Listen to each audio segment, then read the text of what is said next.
The sky of Zyreon was deep blue, with rings of silver light spinning far above the land.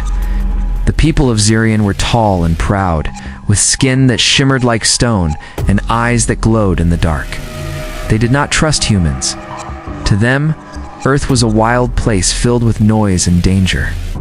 Princess Liora sat in the royal library, hidden behind old scrolls and dusty books. She was not like the other nobles. She was curious. She wanted to learn about other worlds, other people. Most of all, she wanted to understand the humans. Her mother, Queen Seraphine, had forbidden her to read Earth records, but that only made her more interested. One day, a group of human engineers arrived on Zyreon. They came to help build a universal communication station that would link Zyreon with many other planets. Among them was a young man named Ethan Carter. He had short brown hair, warm eyes, and a calm voice. He was kind, and he listened when others spoke. Liora first saw Ethan during a tour of the construction site. He stood quietly near a power relay, fixing it with careful hands. He looked up and smiled at her. That small smile stayed in her mind for days. They met again during a royal dinner. Ethan sat far from the throne among the low-ranking guests, but Liora found a way to speak with him. She asked about Earth. He told her stories about blue oceans, green forests, and the taste of warm bread. She laughed at his jokes, and he listened to her talk about the glowing caves of Zyreon. Over the next few weeks, they met in secret. Liora would sneak out of the palace and walk to the edge of the city where Ethan worked. He would bring her strange Earth snacks, and she would show him hidden spots in the royal gardens. They talked for hours about life, family, and dreams. One night, there was an accident. A power cord deep under the city began to overheat. Alarms rang across the capital. People ran in fear. Ethan rushed toward the danger. Liora followed him. They reached the core room where the machines glowed hot and red. The workers were panicking. Ethan grabbed tools and started repairs. Sparks flew around him. Liora helped by handing him tools and cooling the walls with energy from her bracelet. Together, they stopped the meltdown. The city was safe, but news spread fast. A human had saved the Zyreon capital, and the princess had helped him. The queen was angry. She called Liora to the throne room and asked her what happened. Liora told the truth. The queen stared at her, silent and cold. She warned Liora to stay away from the human. But Liora could not forget Ethan, and Ethan could not forget her. Their meetings became secret again, hidden behind old walls and quiet halls. They knew their love was dangerous. They knew it could bring trouble. But they could not stop. Ethan's time on Zyreon came to an end. He told Liora he would leave in 2 days. She looked at him with tears in her eyes. She did not want to stay without him. He felt the same, but they had no plan. That night, Liora sat by her window and looked at the stars. She held a small metal ring Ethan had given her, a symbol of his world. She closed her eyes and made a choice. She would not lose him. She would follow her heart even if it meant leaving her home. In 2 days, the sky would open and Ethan would rise into it.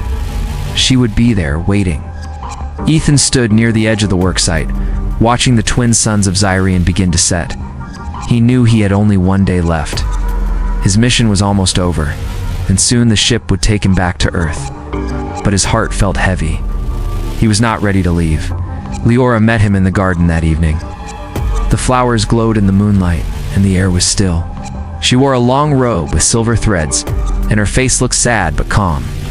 "Do you really have to go?" she asked. "Yes," Ethan said, "but I don't want to." She looked down. Her hands trembled slightly. "I don't want you to go either." Their time together had changed them both.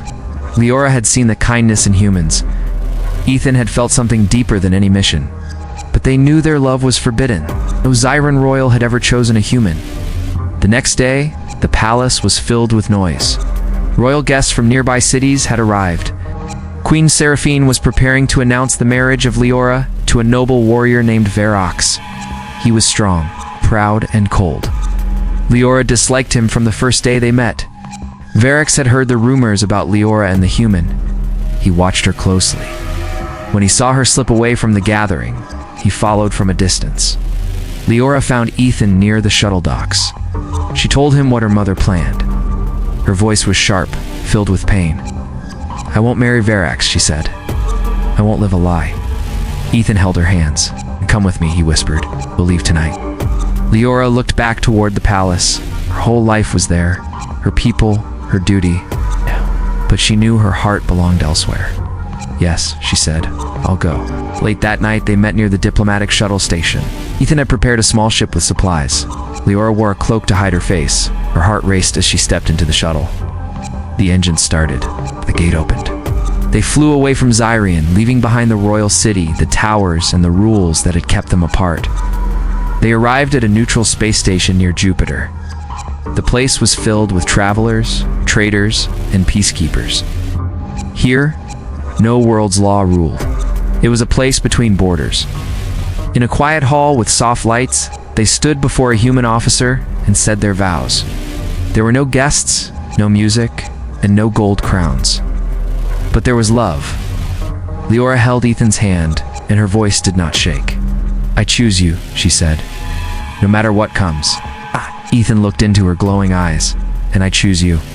The officer smiled and signed the papers. "You're married now." They stayed on the station for a few days. They walked in the gardens under glass domes.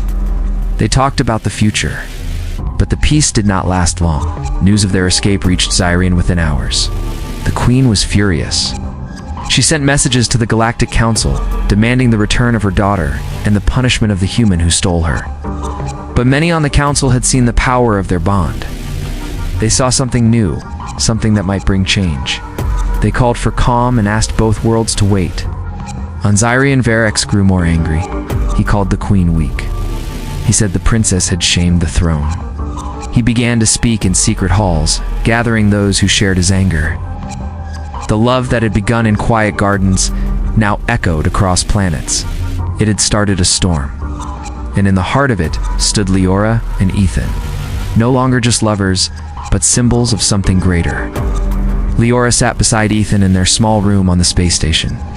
The lights were dim, and the stars outside the window looked still. Her heart was calm, but her mind was not. She had left everything behind. Her crown, her people, and her mother. But she had not left her truth. Ethan gently placed a hand on hers. "We did the right thing," he said. She nodded. "Yes, but now we must face what comes next." On Zyreon, Queen Seraphine stood before her council. Her face was cold, but her eyes were tired. She had not spoken to Liora since the escape. She could not believe her daughter had chosen a human over duty. The nobles shouted for action. Some wanted war, others wanted peace. The queen listened and stayed silent. Meanwhile, Varax grew louder, walked through the city streets, giving speeches. He called Liora a traitor. He called Ethan a thief. People began to listen. Some feared change. Others saw a chance for power. Back on the station, Liora and Ethan were called to speak with the Galactic Council. The room was large and round. Leaders from many worlds sat in tall chairs. A Zyreon ambassador stood on one side. Human generals stood on the other. The lead counselor spoke. "You both stand at the center of something big. Your love has broken laws, but it has also opened minds. What do you want now?" Liora stepped forward. Her voice was clear. "We want peace. We want to live without fear.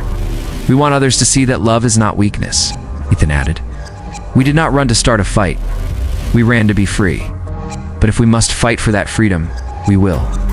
The council gave them temporary safety. They were allowed to stay on the station while talks continued. But danger was growing. Varax had started to gather a group of loyal fighters. He said the queen had lost her honor, promised to take the throne. One night, Liora had a dream. She saw her city in flames. She saw people running. She saw her mother standing alone, with no one to help her. She woke with a start. "I have to go back," she said to Ethan. He looked at her with worry. "It's not safe. They want to punish us." "I know," she said. "But if we stay here, we lose. If we go back, we might save something." Ethan thought for a long time. Then he nodded. "Then we go together." He contacted allies. Some were human traders. Some were Zyreon diplomats who believed in peace. A small group agreed to help them return. Their ship landed in a hidden part of the Zyreon capital. They wore plain clothes and stayed out of sight. but word of their return spread fast. Varax sent spies to find them. The queen heard the news and ordered the guards to watch the palace walls. Liora sent a message to her mother. She asked for one meeting, one chance to speak. For a moment, the queen did not answer. Then she agreed. Liora stood before the queen for the first time in weeks. Her mother looked older, her shoulders heavy. Liora bowed. "I did not come to fight you," Liora said. "I came to protect our people. Varax is not the future. Hate is not the way." The queen said nothing. Then she looked at Ethan. "And you?" Ethan stood tall. "I love her. That is all I can say." The queen closed her eyes. For a long time she was silent. Outside, the city grew restless. Inside, a choice was being made. The future of Zyreon now rested on what came next. The throne room was quiet. Queen Seraphine looked at her daughter, then at the man who stood beside her. Her heart was heavy, but her face did not show it. She had ruled for many years with strength and pride. Now, everything was changing. Her own daughter had broken the royal laws. The people were divided. War was close. "You returned at a dangerous time," the queen said. "We had to," Liora replied. "This fight is not just about us. It's about the future." Outside the palace, Varax was speaking to the people again. He stood on a tall platform, his voice loud and angry. "The queen has lost control. Her daughter has betrayed us. The humans are stealing our world. If we do not act now, we lose everything." The crowd listened. Some cheered, some stayed quiet. Fear was growing.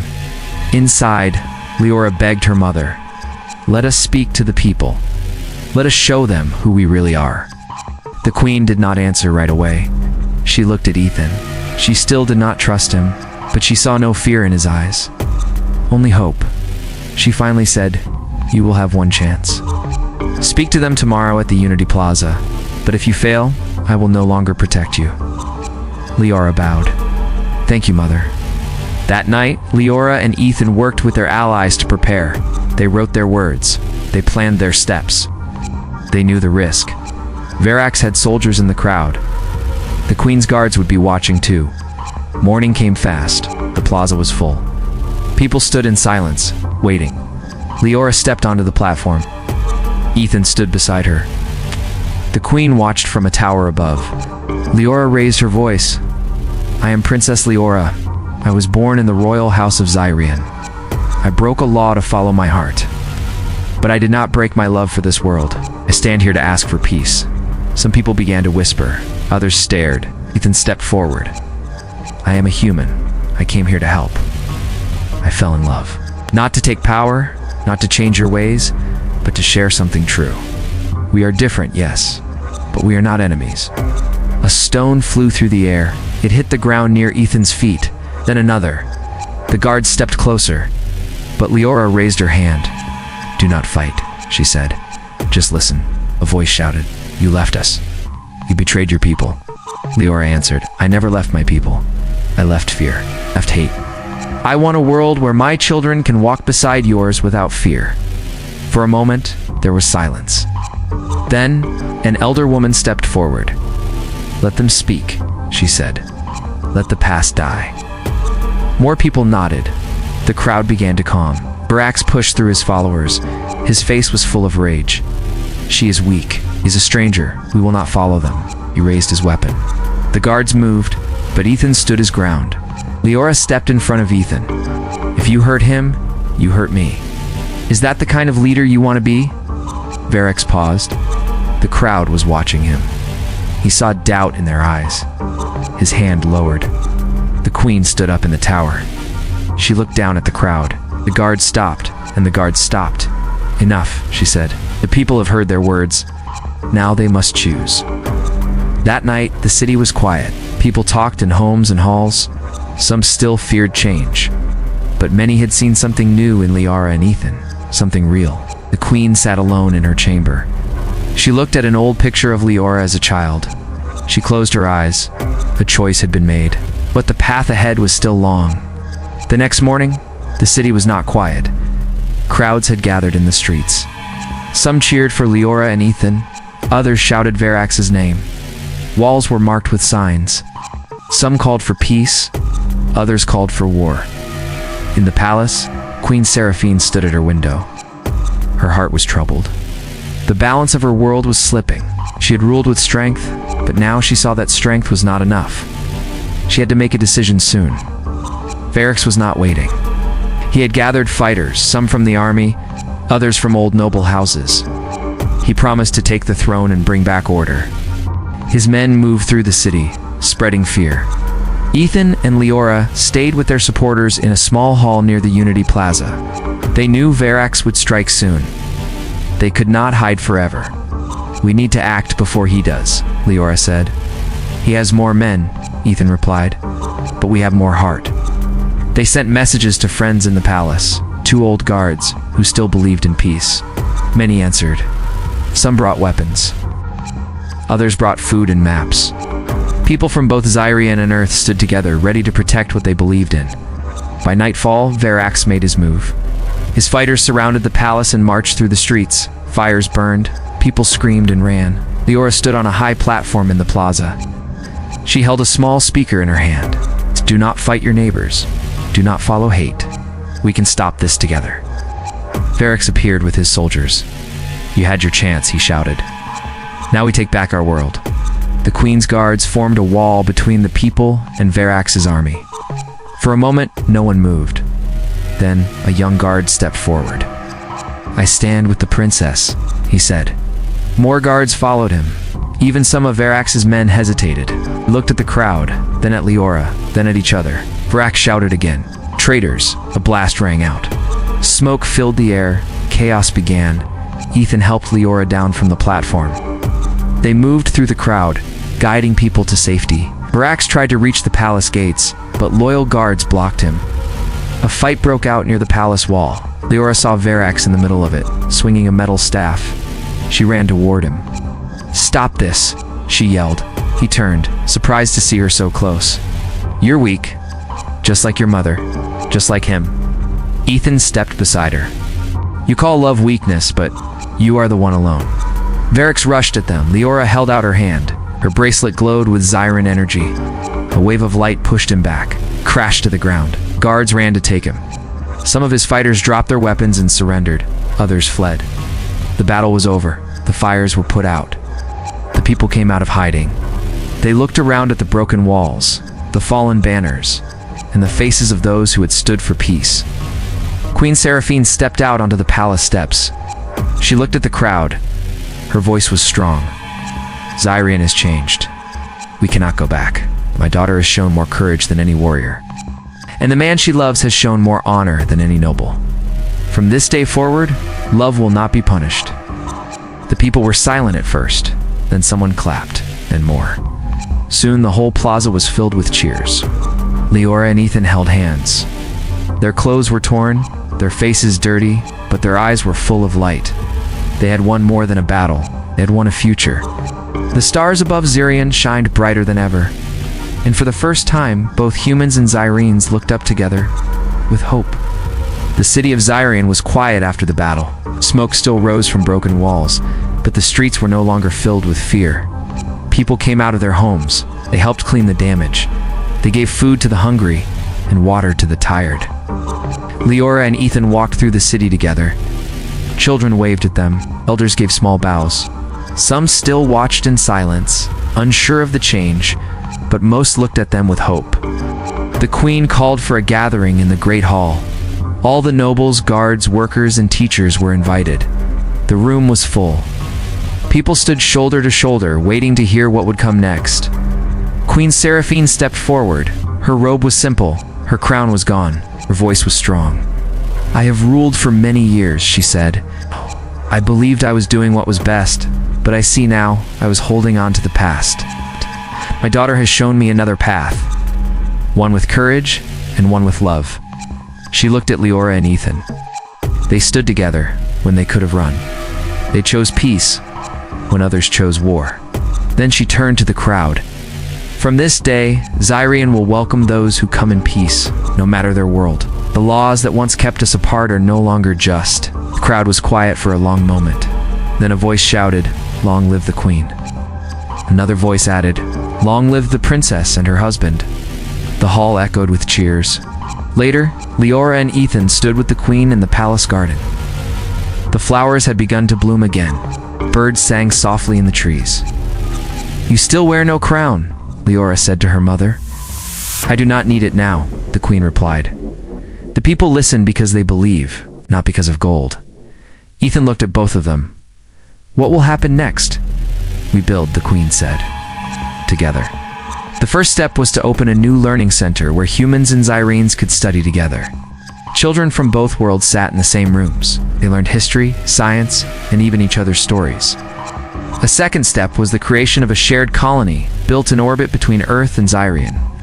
It would be a place where both sides could live, work, and grow. Liora and Ethan moved there to help lead the project. They lived in a simple home near the heart of the colony. Every day they walked among the workers, listened to their problems, and helped solve them. Some days were hard. Not everyone trusted the new way, but each day a few more hearts changed. One afternoon, a Zyreon builder came to them. He was tall and quiet, one of the few who had once followed Varax. "I did not believe in you," he said, "but now I do. You did not punish us. You gave us another chance." "Thank you," Liora smiled. "We all make mistakes. What matters is what we do next." The colony began to shine like a jewel in space. Lights from Earth and Zyreon ships came and went. Gardens grew in glass domes. Music from both worlds filled the air. The queen visited the colony for the first time. She walked with Liora and Ethan through the streets. People stopped and bowed, but she waved them up. "No more kneeling," she said. "This is a place of equals." At sunset, they stood on a high platform and looked at the stars. "You built something strong," the queen said. "You just followed what was right," Liora answered. "Sometimes," the queen said, "that is the hardest thing to do." As night fell, the lights of the colony glowed bright against the darkness. A new world had begun, not with force, but with faith. Not with rules, but with respect. And at the center of it stood two people who had once simply loved each other in secret. Years passed.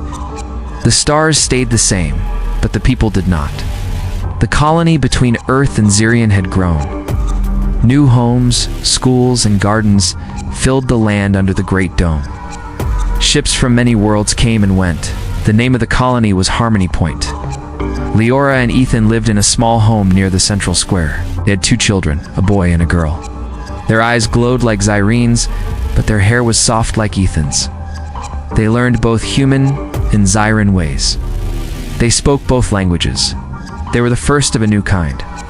The children of the colony played together without fear. They did not care about skin color or homeworld. They cared about games, stories, and dreams. Liora worked as a leader in the council. Ethan led the engineering team that built energy towers. Their days were busy, but they always made time to sit together in the garden at night. One day, a group of young students visited the colony. They came from different planets. They asked questions, looked at the buildings, and watched the way people lived. In the learning hall, one student asked, "How did all this begin?" Liora smiled. "With a choice to love, even when others said it was wrong." Another student asked Ethan, "Were you scared to marry a princess?" Ethan laughed. "Yes, but I was more scared to lose her." The students wrote down every word. They wanted to tell the story to others. Back on Zyreon, Queen Seraphine had grown older. Her hair was white, and she walked with a cane. But her eyes still held the fire of a ruler. She ruled less now. Most of the work was done by the new council. Still, people came to her for advice. One day she told her guards she wanted to visit Harmony Point again. They prepared a small ship. When she arrived, the people welcomed her with flowers and music. Liora met her mother at the landing site. They hugged. It was a quiet, strong moment. The queen walked through the colony slowly. Children ran past her, laughing. People waved and smiled. She saw humans and Zyrenes working side by side. At sunset, she stood on the same platform where she once watched her daughter speak long ago. A courtier, an old one from the palace, stood beside her. He looked at the sky, and then at Ethan, who stood holding his son's hand. He asked, "Your Majesty, who is he?" The queen looked at Ethan for a long time. Then she said, "The man she wed." That was all. No anger, no shame, only peace. Later that night, the queen sat with her daughter and grandson. She told them stories from her youth, stories of battles and stories of old dreams. "I thought power was in control," she said. "But real power is in change." The stars above Harmony Point sparkled. Soft wind moved through the trees. Lights from Earth and Zyreon danced in the sky. Liora and Ethan stood at the edge of the garden, watching the stars. "We did this," Ethan said. Liora took his hand. "No, we started this. Now others will carry it forward," and they would. The story of a princess and a human had become more than a love story. It had become a symbol. Across the galaxy, people heard their story and believed that peace was possible, that love could build more than walls. Even the strongest rules could be broken for the right reasons. And in the heart of Harmony Point, under the same sky that once held only fear, two people stood together. They had chosen love, and love had changed everything.